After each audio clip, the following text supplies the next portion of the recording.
Hello everyone, thanks for tuning in to today's third video. So I've already released the weekend forecast. That video is on the weekend forecast page, and there's a written version that goes with that as well, both combined on the same page. Now, we've also issued the third and final seasonal model roundup for the autumn of 2018. That's getting 12 long-range models together for the last time to see what they're all showing for the autumn, and that video is currently here on the homepage. It's above the pollen count, and later on today it'll be placed on the autumn updates page. There'll be a written summary that goes with that as well. This is your third video update looking at the weather for the next week to 10 days. It's taking us into the early part of September with the GFS, the ECM and the GEM models as well.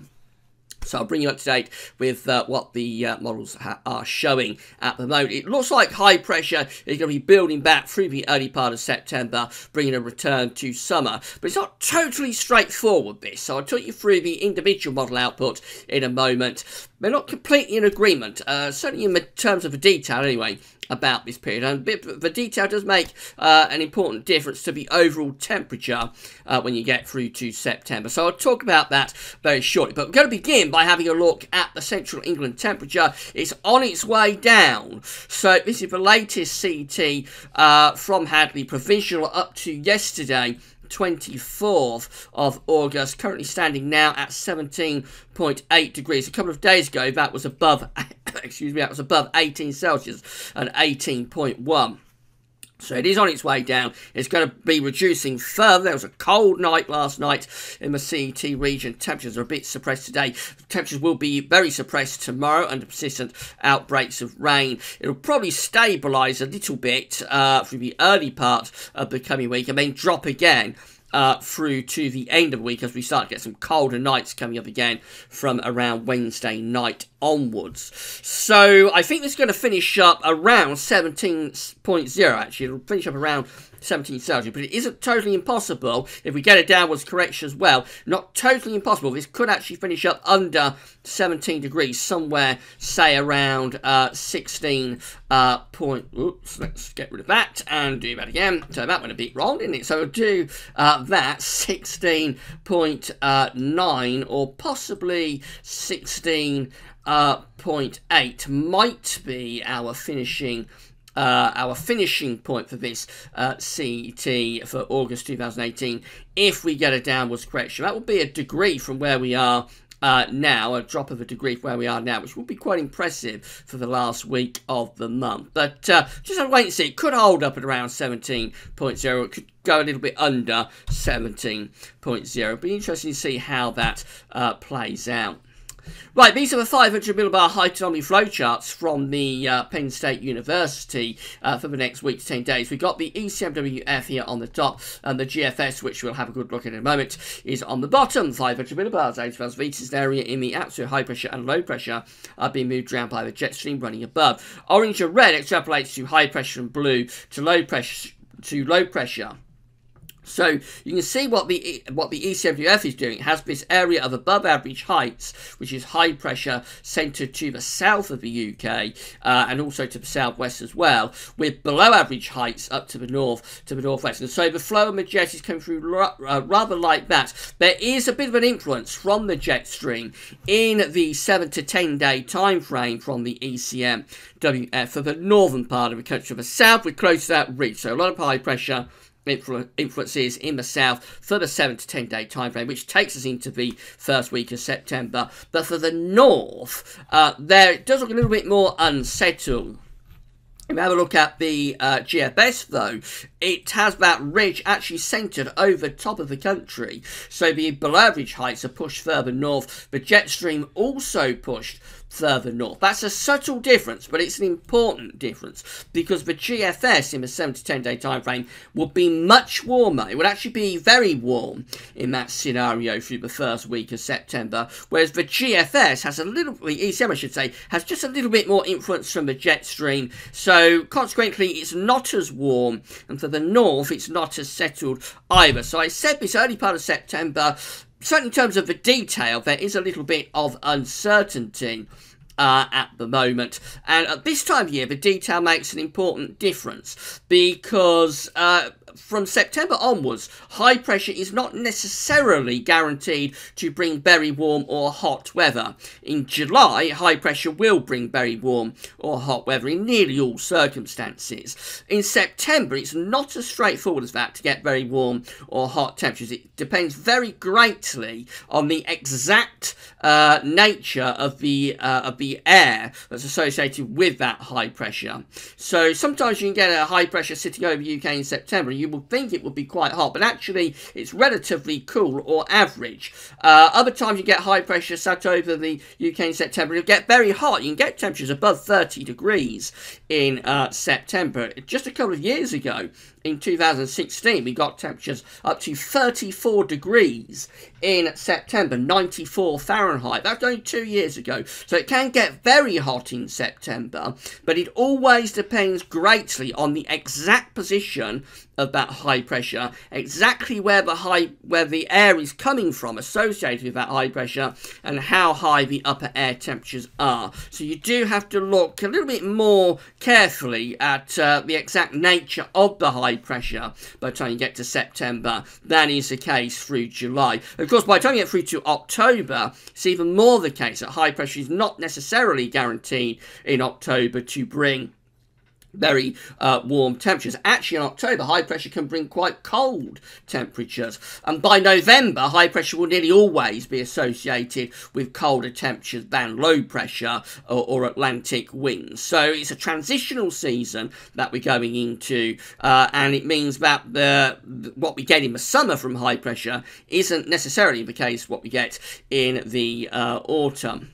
Right, so let's have a look at the GFS temperature and precipitation ensembles the next couple of weeks. Looking at London today. So the red line here is the 30-year upper air temperature average for London. You can see we're going to be up and down. We're starting off pretty cool at the moment with those upper air temperatures. Warming up tomorrow with the upper air temperature, but it's associated with very wet weather. So that's going to cause its own issues because we'll have a lot of cloud, we'll have outbreaks of rain. So although the upper air temperature is lifting up a bit tomorrow, it's going to be an unusually cold day, actually, for August. Through the early part of next week, another little bit of a warm-up, and then the temperature drops again into the middle and second half of next week. That'll be associated with some cold nights. But then we go through the first week of September. That's the 1st of September, just there. So this is the first week into second week of September. And you can see that the upper air temperatures are looking warmer than average. Very well supported, actually, this, considering we're talking about quite a way out. There are one or two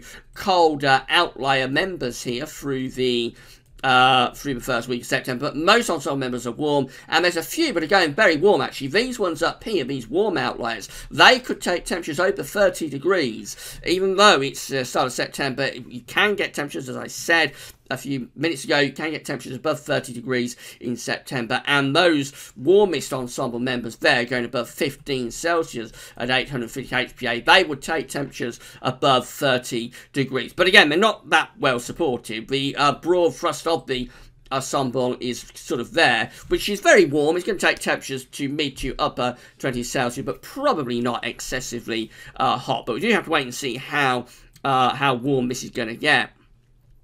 As far as rainfall is concerned, so this big spike just here, that is tomorrow's wet weather. Going to be a lot of heavy rain moving eastwards across the country tomorrow. Then it's drier on Bank Holiday Monday through to Tuesday. More precipitation spikes late Tuesday to Wednesday. Lot of uncertainty about that as well. What's happening with that wet weather? It looks like just a clip into East Anglia and southeastern England, so we have to watch out what's going on there. And then after that, through the first week of September, a drying trend, so drying and warming trends with BGFS and its ensemble at the moment through the first week of September. Temperature anomalies for the next week are coming out a little bit cooler than average. This takes us from the 25th of August to the 2nd of September, generally a little bit below average for the UK and Idaho. We'll expect to see those trending warmer over the next couple of days. Precipitation anomalies are coming out a little bit drier than average in most parts of the country, actually, although the south and southeast is coming out average to slightly wetter than average. But that's perhaps a bit of a surprise given how wet it's going to be tomorrow. But then bear in mind, once that rain is out of the way, most places will be dry the rain on Tuesday night to Wednesday, that looks like it's going to be really confined to the far southeast at the moment. So maybe it's not that surprising that most parts of the country are actually coming out with a drier than average precipitation anomaly. This is how the GFS looks for Wednesday then. So we cover this in the weekend broadcast, but it is an interesting day because there's this system just down here that's getting perilously close to the southeast. It may bring some heavy thundery rain into the southeast, maybe in some thunderstorms into East Anglia and southeast England on Tuesday night and into Wednesday. Once that gets out of the way, we see this ridge toppling in across the country through Wednesday and into Thursday. That will bring a lot of dry weather through the second half of the week. We saw it on the ensemble, but it will get quite cold at night, so some cold nights coming up in the second half of the week with relatively chilly days as well. That's into next weekend, and the high pressure is inflating close to the country, so that's bringing us a dry and warm spell for next weekend. Very warm actually. Temperatures could be up to 25 degrees under that area of high pressure by Sunday afternoon. That's 77 Fahrenheit. The high pressure fest goes on up to day 10, so this takes us to Tuesday the 4th of September. Again, lots of high pressure dominating weather. There's the upper air temperature, so it's very warm across England and Wales. We've got the 10 Celsius ice firm, which is going to lift temperatures into the mid-20s Celsius, I think, but not excessively hot. To get excessive heat really now, we've got to see the 15 Celsius ice firm getting into the UK. So 10 Celsius at 850 HPA is going to kind of like get temperatures into the mid to possibly upper 20s Celsius. Further north, actually, it's a bit cooler for Scotland and for Northern Ireland by day 10. And then the high pressure just goes on into the extended range. This takes us beyond day 10 to Thursday the 6th of September. High pressure all the way, really dominating the weather through the UK. At the very end of the GFS run, we start to move that high pressure up towards Iceland and Greenland and try to turn the wind into the north. If I show you the upper air temperatures with that, you can see a real contrast in upper air temperatures with the south of England still hanging on to the 10 Celsius ice firm, but the -5 Celsius ice firm is actually getting into northern Scotland. So that could actually bring wintry showers into northern Scotland by Monday the 10th of September. That's just a bit of fun. It's too far away to be confident about that at all, and it would be very, very unusual to get the -5 ice firm to northern Scotland in the first half of September, so don't take that seriously, but it might be a suggestion that in the second week of September possibly we inch that high pressure out to the west of us and maybe turn things a bit cooler. We'll have to wait and see about that. But overall, the GFS run is very warm through the first week to 10 days of September, to say the least. This is the ECM WF, and again, that's a thundery low that could bring some wet weather into the southeast on Tuesday night and into Wednesday. A lot of uncertainty associated about that feature. It gets out of the way anyway by Thursday, and we're into that northwesterly wind, which will be cooler and more showery as well. So cooler and more showery conditions at the end of the week. And then into next weekend, a little bit different here. So at this point, the GFS is building the high pressure quite strongly through the country. But the ECM, next Saturday, this is Saturday 1st of September, a week away, the ECM actually brings this low pressure in across the country. So that will give us quite a damp start to September. And then into more extended range, where we do get this ridge building across the south, but as we saw in the height anomaly flow charts, not building as strongly as the GFS is doing it. So that's how we look at day 10, which is Tuesday the 4th of September, with the high pressure still centred just a little bit to our west-southwest, which means we have a little bit more influence from the jet stream, and the air is slightly cooler with that situation as well. There's the upper air temperatures, whereas the GFS has the +10 Celsius isotherm covering England and Wales. Actually, on this run, the +10 Celsius isotherm is down here. It's down to the south of the country, and we've got the 5 Celsius isotherm through the UK, with the 0 Celsius isotherm heading in towards northern western parts of Scotland. So it's quite a bit cooler, that, the ECM run, compared to the GFS. And then finally, the GEM looks like this. So again, uncertainty about this low pressure on Tuesday night to Wednesday.